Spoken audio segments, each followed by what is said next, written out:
I only found out what my parents said about me when my cousin looked at me like I was contagious at a funeral. And when I asked what the hell that was about, she whispered, "I'm so sorry about your condition. I didn't know it was that bad." Condition? Let me back up. I'm 24. I've always been the weird one in the family, quiet, bookish, never into the family gossip, and I definitely didn't follow the script my parents laid out. While my siblings went into finance or law or married before 30, I pursued writing, lived alone in a tiny studio, and prioritized therapy. That alone apparently was enough for my parents to build a whole damn mythology about me. Growing up, I knew something was off. Family reunions were awkward. Aunts gave me those pitying half-smiles. My uncle refused to sit next to me at dinner one Christmas. I chalked it up to being introverted or maybe just not their type. But the truth was so much darker. My parents told the family that I had a severe mental disorder, that I was institutionalized briefly after high school, that I had violent outbursts, that I couldn't hold a job, that I was unfit to be around children. They even said I wasn't allowed near my baby niece for her safety. None of that was true. Yes, I struggled in college. I had depression and anxiety, but I got help. I took meds, I went to therapy, I worked.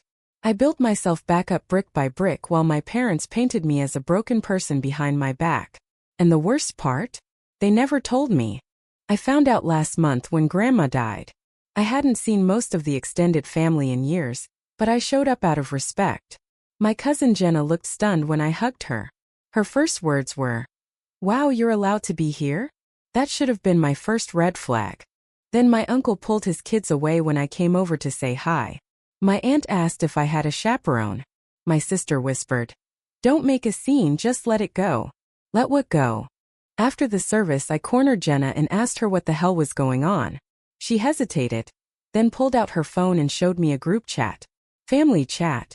The messages were from months ago, years even. There were texts from my mom like, "We're worried about me, she's not stable again." And from my dad. "She lashed out at her therapist and quit another job. We think she's having another episode." There was even a photo of me from a birthday party, blurred, candid, and in the middle of blinking captioned, "This was the best she looked all night. You can see it in her eyes." I felt like I was drowning.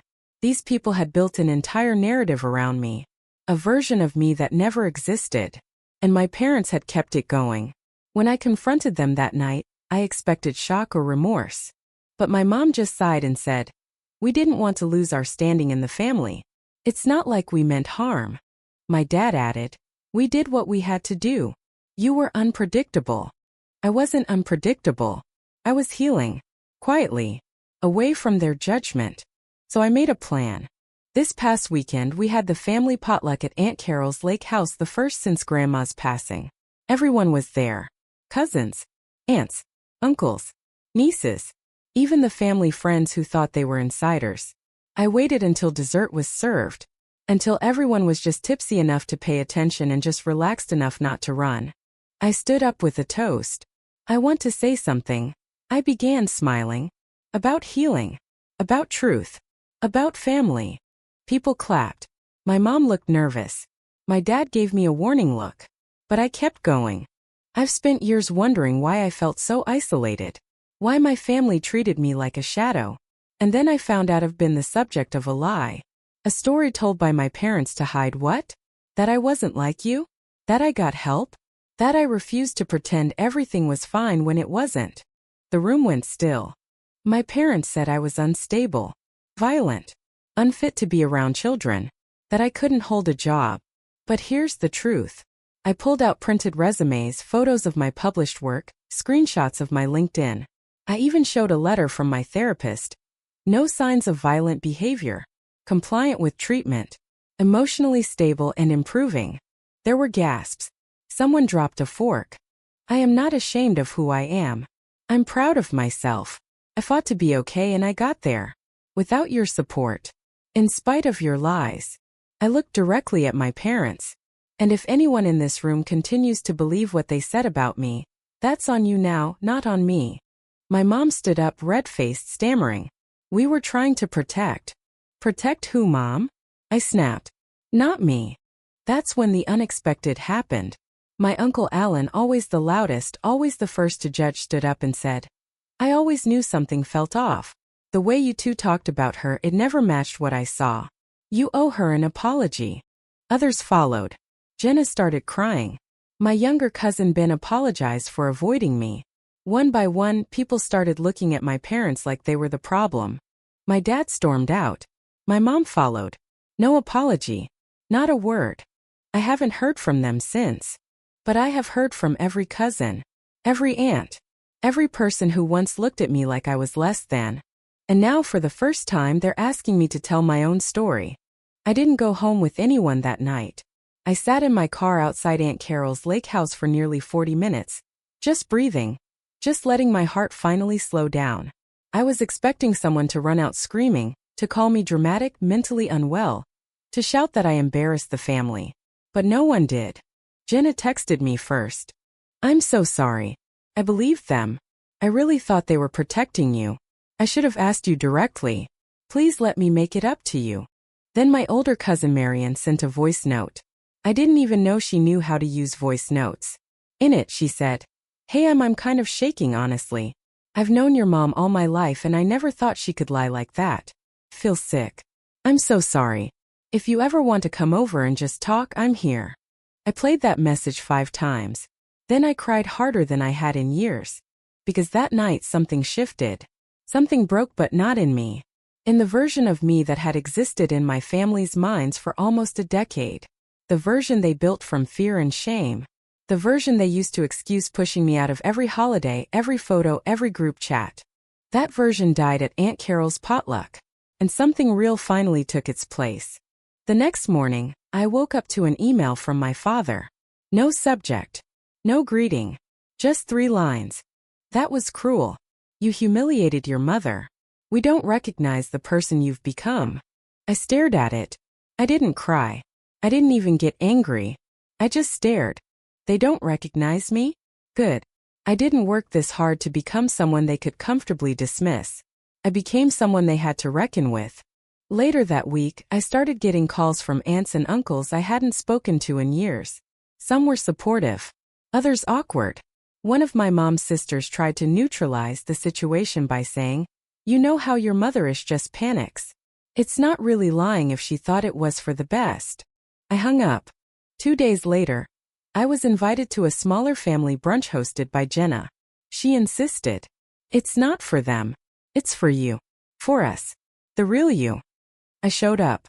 Nervous but grounded. There were about 10 people. No parents. No weird energy. Just pancakes, coffee, and people really trying to know me. Ben, my youngest cousin, asked the first real question. "Why do you think they did it?" Everyone went quiet. I answered honestly. Because they were ashamed. I wasn't like the rest of you. I wasn't high-achieving in the same way. I didn't go into a safe, prestigious career. I had mental health struggles they didn't understand. They saw me as a reflection of their parenting. If I looked broken, they looked like failures. So they made me the problem. No one interrupted me. They'd rather invent a broken version of me than confront their own inability to love a kid who was different. That's what hurts the most. Marion reached out and held my hand. "That's not on you," she said quietly. "That's on them." Another twist came a week later. I got a call from a number I didn't recognize. It was my old therapist, Dr. Lynn Scott. She hadn't seen me in 3 years. "I heard through someone I won't say who that your parents have been referencing me to the family, misrepresenting our sessions." My stomach dropped. "I never said the things they claimed," she said firmly. "In fact, if you ever need a professional statement clarifying your emotional progress or capacity, I'd be more than happy to provide it. You worked hard. You showed up. I'm proud of the progress you made." I thanked her, voice cracking. She didn't owe me that, but she offered it anyway. A small lifeline in a sea of distortion. I wasn't sure I wanted to take things further. But then I remembered what my parents had done when I was 19. Back then, I dropped out of college for a semester. I was suicidal. I told them the truth, hoping for understanding. My mom cried, but not because I was hurting. She cried because what will people think? My dad made me promise not to tell anyone. "Let's just say you needed time to travel," he insisted. That's when the lying started. That semester, my mom told the extended family I'd gone on a writing retreat in New Mexico. She even photoshopped a fake Facebook post. I found out years later.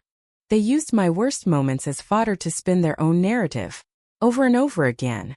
So yes, I decided to go further. I reached out to one of the family group chat admins. Jenna helped. We posted a statement. Just a screenshot of my dad's email and a message beneath it. This is the kind of response you get when you tell the truth in this family. I spent years being lied about. Now I'm telling my side. If you're uncomfortable, maybe ask yourself why. I'm done being silent. Some people left the chat. Some defended my parents. But most stayed. And many messaged me privately. Some with apologies. Others with their own stories. That's when I realized this wasn't just about me. One cousin told me she was forced to hide her bisexuality from the family because she saw how I was treated. Another said his ADHD diagnosis was hidden for years. We didn't want another you situation, his mom had told him. A third cousin admitted she dropped out of med school but let everyone believe she was taking a research gap year because of the pressure to be perfect. I wasn't the only one who had been rewritten to protect the family's fragile image. I was just the first to fight back. And then came the letter. It was handwritten. From my mother. Delivered by mail. 3 pages. No apology. Just a string of justifications. You embarrassed us. You weren't always easy to love. We did what we thought was right. We were trying to keep the family from falling apart. I didn't respond. Instead, I wrote my own letter. Not to her. To everyone. Called it, "The version of me you never got to know." And I sent it to the entire family. Email. Printed. Mailed. In it, I told them about my breakdown. My recovery. My solitude. The strength it took to get better. The years I spent thinking I was the problem when I was just reacting to being emotionally exiled. I told them I was done with secrets. Done with shame. Then I ended with this. If you choose to know me, I welcome it.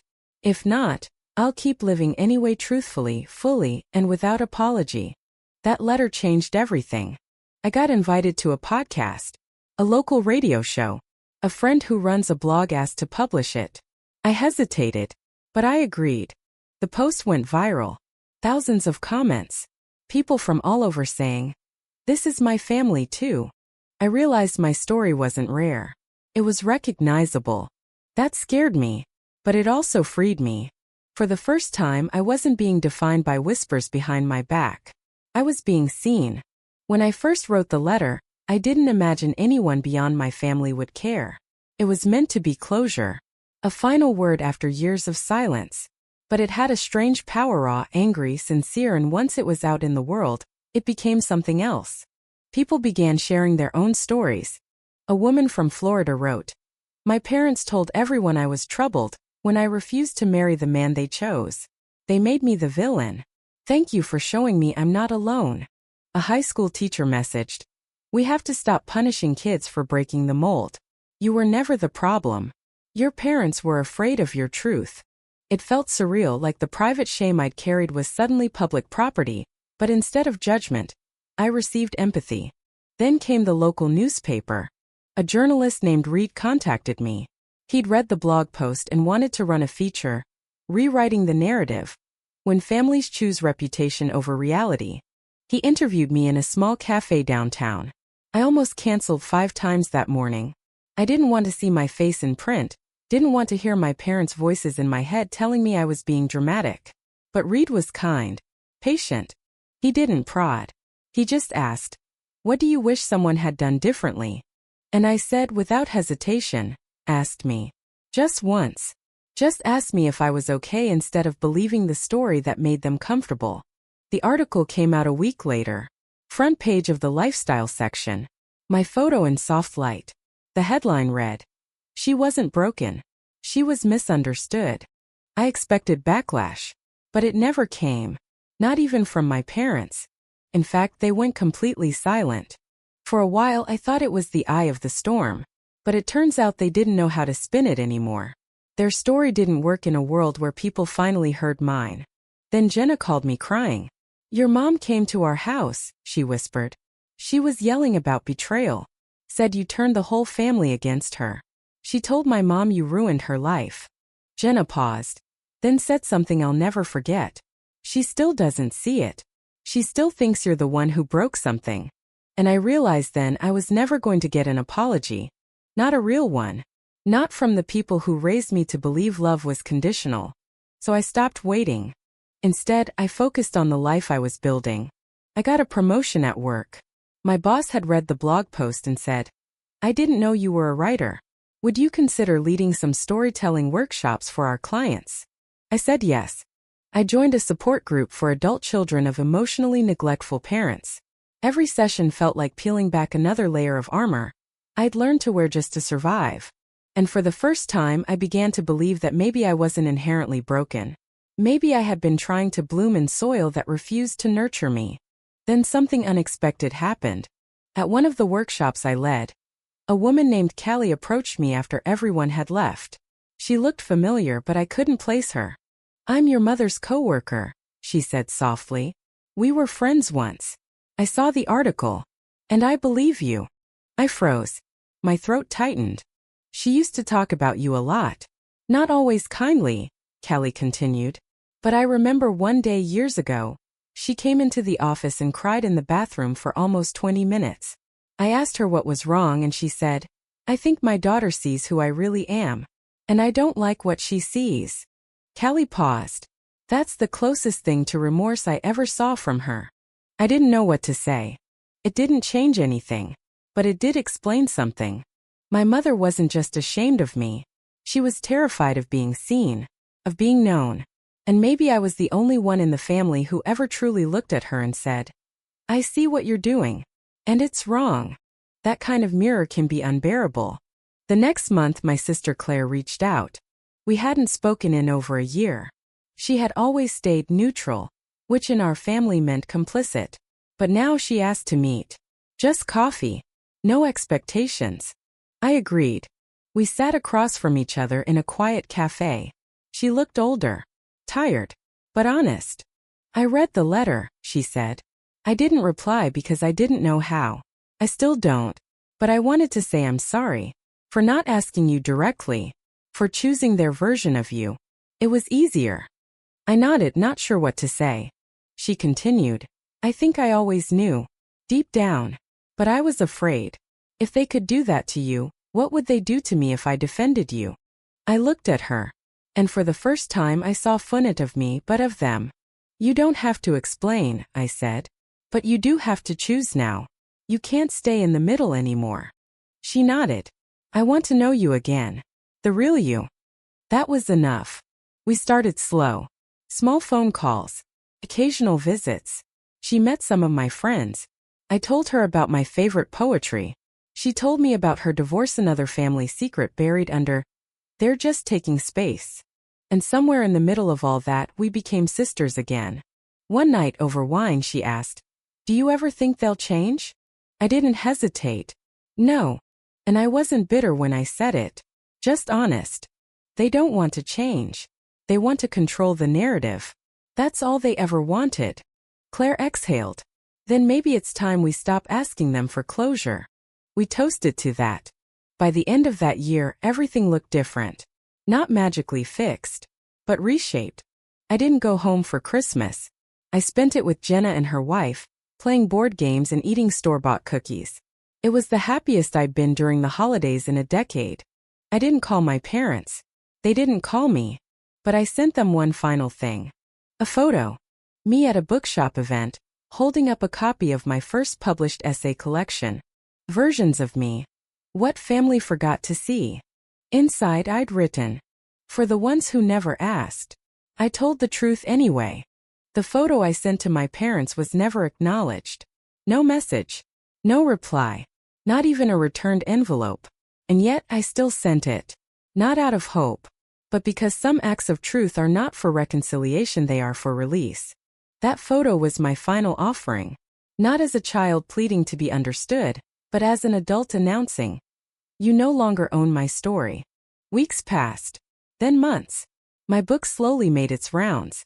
Not a bestseller. Not a viral hit. But it reached people. Real people. People like me. Letters began arriving. Emails. DMs. Handwritten notes. From a woman whose parents told everyone she had disappeared after college, when she had actually been hospitalized for anorexia. From a man who came out as gay at 25, only to learn his mother told the family he'd run off with a cult. From an older woman in her 70s who simply wrote, "I lived quietly because I was told my voice would bring shame. I'm done being quiet. Thank you." And it hit me. I hadn't just exposed my parents. I had exposed something generational, cultural, a sickness in the idea that family must be preserved even if it means destroying the truth. Some days the weight of all those stories crushed me. Other days they lifted me. And then came the letter. A real one. From my mother. It was a short, folded note in delicate cursive. Not the dense, defensive justification she'd sent before. It read, "I read your book. I recognize myself in it. That's all I can say right now. Mom." I stared at that line for a long time. I recognize myself in it. It wasn't an apology. It wasn't accountability. But it was, in some faint, flickering way, recognition. I didn't reply. I didn't need to. Because recognition wasn't the prize I was chasing anymore. In the spring, I was invited to speak at a conference on narrative healing. I almost said no. But then I thought about who I had become. A woman once buried under 1,000 lies. Now asked to speak on the power of telling the truth. I said yes. The night before the conference, I stood in the mirror practicing my speech. And for the first time in my life, I didn't hear my mother's voice in my head saying, "Be careful what you say." I didn't hear my father's voice saying, "Don't exaggerate." I heard my own voice, clear and steady. At the podium, I began not with a quote, not with a welcome, but with this. I was told that telling the truth would destroy my family. But silence was what nearly destroyed me. There was a pause. Then stillness. And then the kind of quiet where everyone is listening not just with their ears but their bones. I spoke for 20 minutes. I told them how shame masquerades as love. How lies feel like safety until they suffocate. How sometimes to become yourself you have to set fire to every version of you built to please someone else. When I finished, there were tears in the room. People lined up afterward not to compliment, but to confess. I haven't spoken to my son in 5 years. I think I was the one who turned him into a ghost. My sister still thinks I hate her. I let our parents blame everything on her. And I never said otherwise. My daughter stopped coming home at 17. I told people she was unstable. But the truth is just didn't feel safe around me. These weren't strangers. These were mothers, fathers, siblings. And in their faces, I saw both who my parents could have been, and who they chose not to be. Later that night, in the hotel room, I cried harder than I ever had. Not from pain. From the sheer weight of being seen finally in the full truth of who I was. No more fictions. No more labels. No more shadows. I went home, opened my inbox, and there it was. Another email from my mother. This time the subject line read, "Can we talk?" I didn't open it. Not right away. I walked to the park near my apartment. Watched the children run with joy I had never allowed myself. Listened to the birds. Breathed in spring. Then I sat on a bench and opened the message. It read, "I've been in therapy for 6 weeks. I didn't know how deep the damage was until I saw it reflected in your book. I thought I was protecting you from the world. I realize now I was protecting myself from you. From your honesty. Your difference. Your refusal to pretend. I am sorry. I am trying to be someone you can speak to again.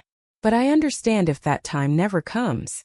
For a long time I stared at that paragraph. Then I pressed reply. Typed deleted. Typed again. And finally sent this. "I appreciate that you're doing the work. That's a beginning. But right now I need space. I wish you healing. Even if that journey no longer includes me." I meant it. Because sometimes the ending is not a dramatic reconciliation. Sometimes the healing is in the boundary, in knowing you don't owe your pain to the people who created it. It's been 2 years since the potluck. I no longer flinch when someone asks about my family. I say the truth plainly. We're estranged. They weren't safe people for me. I no longer explain away the wounds. I no longer minimize the past to keep others comfortable. I have a new family now. Not bound by blood but by choice. Jenna is part of it. Claire too. The friends who showed up when my parents disappeared. The readers who wrote to say me too. I light a candle every year on the anniversary of the potluck. Not to remember the fight but to honor the moment I reclaimed my story. And I've started writing again. Not just memoir but fiction. Novels about messy girls and fractured families and people who dare to walk away. People like me. Not broken. Not unstable. Just untold. Until now.